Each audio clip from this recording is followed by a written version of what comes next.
Hello dear students, finally I am back with the final part of the chapter Ishwaran the storyteller.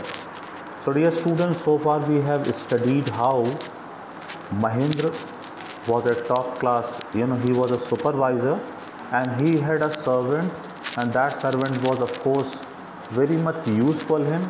He was a versatile servant who in fact executed all the tasks for Mahendra, and along with it he was a top class storyteller also.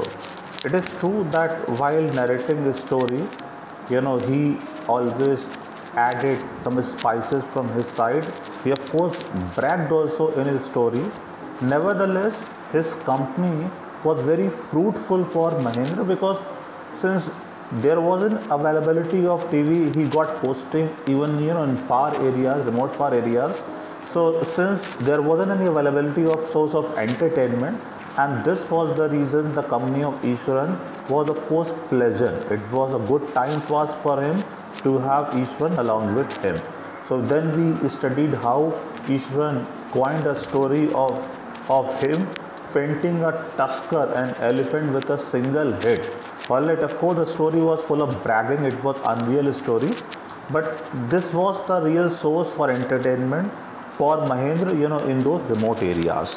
Now let's go ahead, and here we are.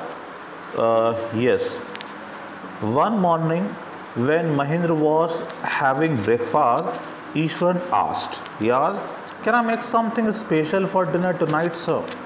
After all, today is an auspicious day." It means, what is called auspicious? A day which brings good luck for us is called auspicious. According to tradition, we prepare various delicacies, new dishes, to feed the spirits of our ancestors today, sir. Alright, he told that, sir, this is the day when we prepare delicious dishes for our forefathers for their feeding. Fine, that night Mahendra enjoyed the most delicious dinner, the tastiest dinner, and complimented and appreciated Ishwaran on his culinary skills. Culinary means cooking skills, cooking competencies. He seemed very pleased, but unexpectedly launched into a most garish account. Garish means dark account. I believe that I had explained this the same. Garish means dark, in which there is inclusion of supernatural elements like ghosts, witches, hocus pocus, voodoo, devils, deities, god, things of other world. That thing is called garish, or supernatural thing, involving the supernatural. I told what is supernatural. Sir, this entire factory area was once a burial ground. He disclosed something horrifying, nerve-wracking. He said, sir, the place where we are occupying, this used to be a graveyard once. All that people, the dead people used to be buried here once. Fine, he initiated story. Mahendra was jerked out. He was shaken to the depth after listening to the place where he had been staying, that used to be a graveyard once. Out of pleasant reverie, that pleasant feeling of enjoying heartfelt meal, but after that he got it, that the place where he was staying, that was a graveyard. He was shaken deeply. He had drifted into the satisfying meal, and he got separated from the pleasure of enjoying satisfying meal. I knew on the first day itself, when I saw a human skull, lying on the path. He said, sir, I understood the very first day I had seen human skull, human head, lying on the path, on the pavement way. Even now, I come across a number of skulls and bones. Ishwaran continued, sir. Even now, I see so many things like this. You can see a skull is here, right in front of you. So that's what Ishwaran saw the very first day. He went on to narrate how he sometimes saw ghosts at night. He saw ghosts as well. I am not easily frightened by these things, sir. I am a brave fellow. I am a brave person. But one horrible ghost of a woman which appears off and on. It means appears and gets disappeared. Fine. At midnight during the full moon, when Purnima night is there, at that time that ghost comes and goes, comes and goes. It is an ugly creature, dirty creature, and matted hair. She has thick matted hair and shriveled face and wrinkled face. She has wrinkles on her face, must not have applied Ole cream to remove wrinkle, like a skeleton holding a fetus in its arm. Like a skeleton is there and a skeleton has fetus. Student, do you know what is fetus? An unborn baby is called fetus. A baby in womb, unborn baby is called fetus. So that kind of ghost is there. Mahendra shivered at that description and interrupted rather sharply. He was shivered, he was shaken deeply. He said, "You're crazy, Ishwaran. There are no such thing, ghosts or spirits." He scolded him, saying, "You're crazy, you're mad. No such things are there in this world. It is all a figment of your imagination, and it's a piece of your fancy, your imagination. Get your digestive system examined, and maybe your head as well. Your stomach is not well, and so is your mind. Get them examined. Need a psychiatrist to visit." But talking nonsense. You're talking bullshit. Just go and examine yourself.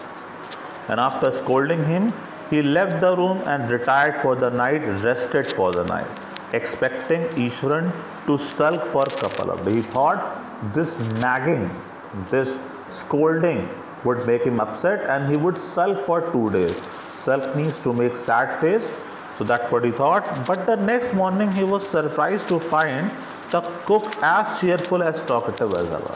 What he found, that his scolding had not made any difference.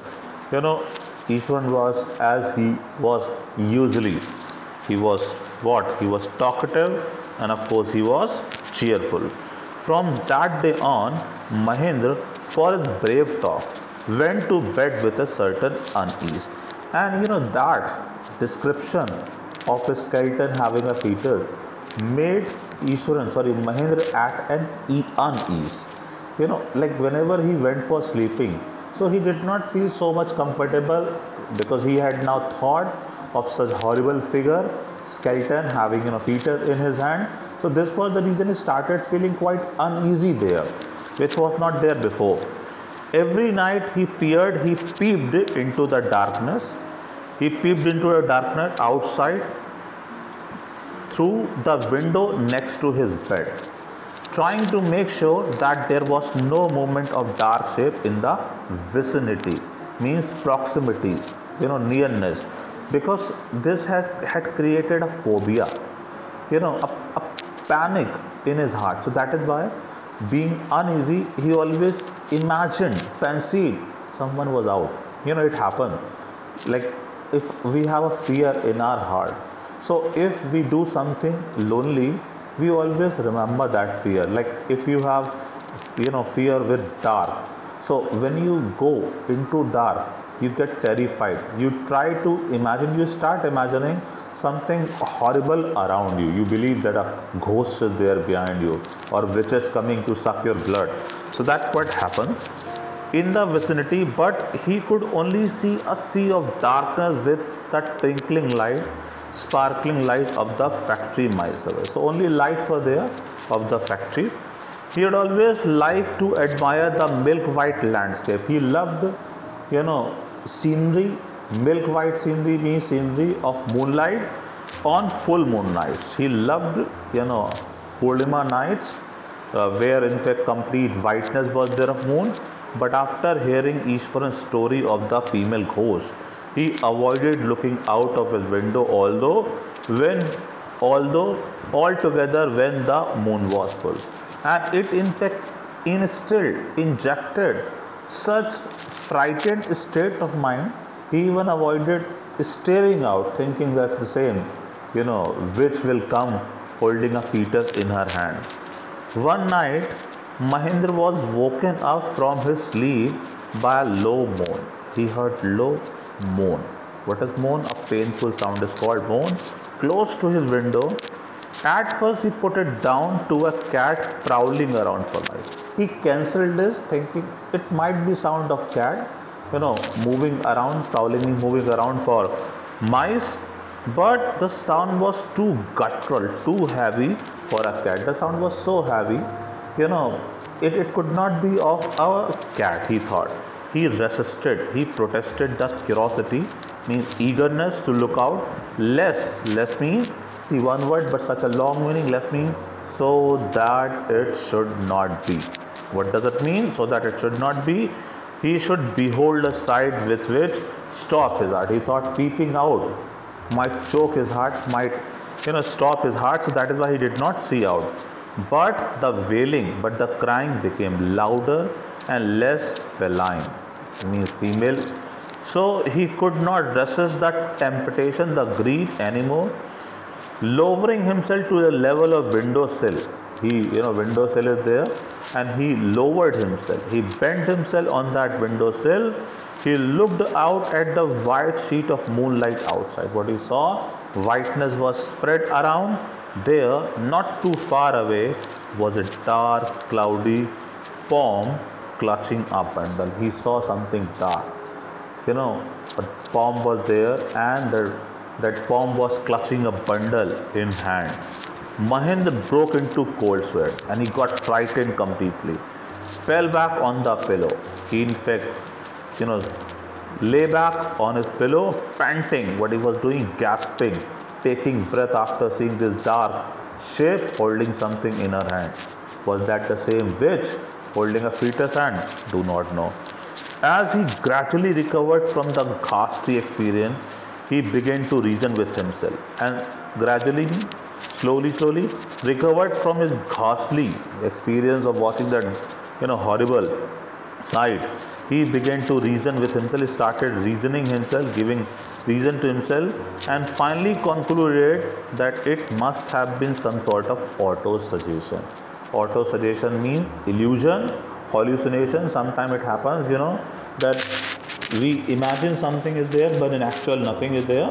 So that's what he thought, that it was his illusion. Some trick that his subconscious had played on.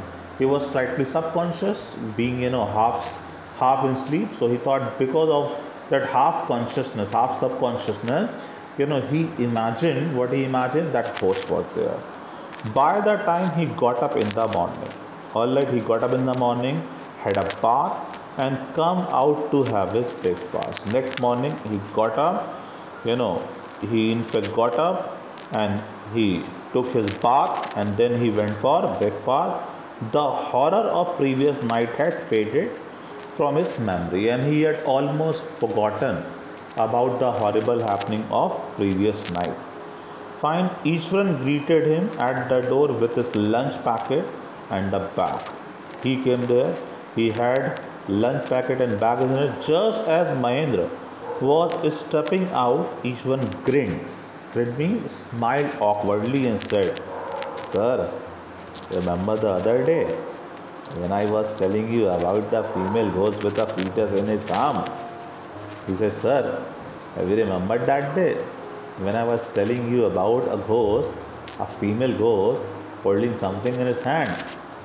You were so angry with me for imagining things, and you were so angry, you scolded me for the same. Have you remembered, sir? Well, you saw her yourself last night. You saw yourself last night. I came running hearing the sound of moaning.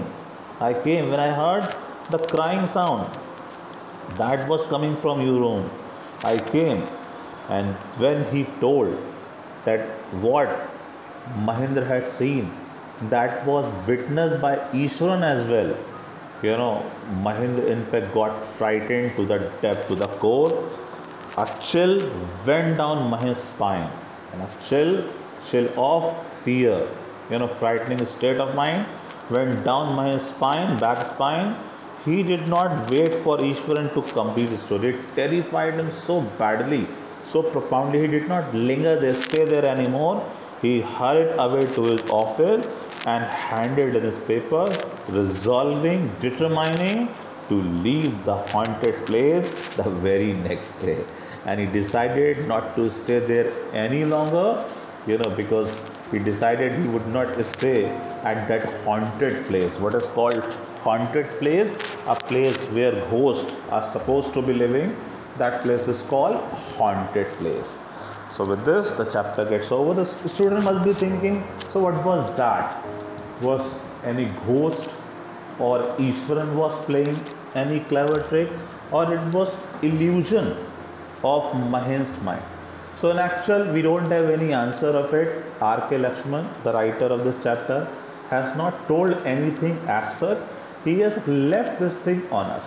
But the point which in fact is to be carried out from here is not to be superstitious, because the point is there, once this thought got injected in the mind of Mahen that ghost was there, he allowed himself to have this belief, to have this conviction that he was living in haunted area. It in fact mitigated, lessened, reduced his confidence in his own ability. So that is why there are so many superstitious things we are told, but the fact is there, we are living in scientific era. So that is why we must not believe in all these things, otherwise they would mitigate our confidence, our bravery. Alright, be courageous, be bold. If you have any fear, drink cold drink, and after that you can say डर के आगे जीत है, and once you are victorious, you can counter any difficulty of your life. So with this chapter gets over. I hope that you must have enjoyed it. Thank you so much for listening to it so patiently. You are great, and so am I.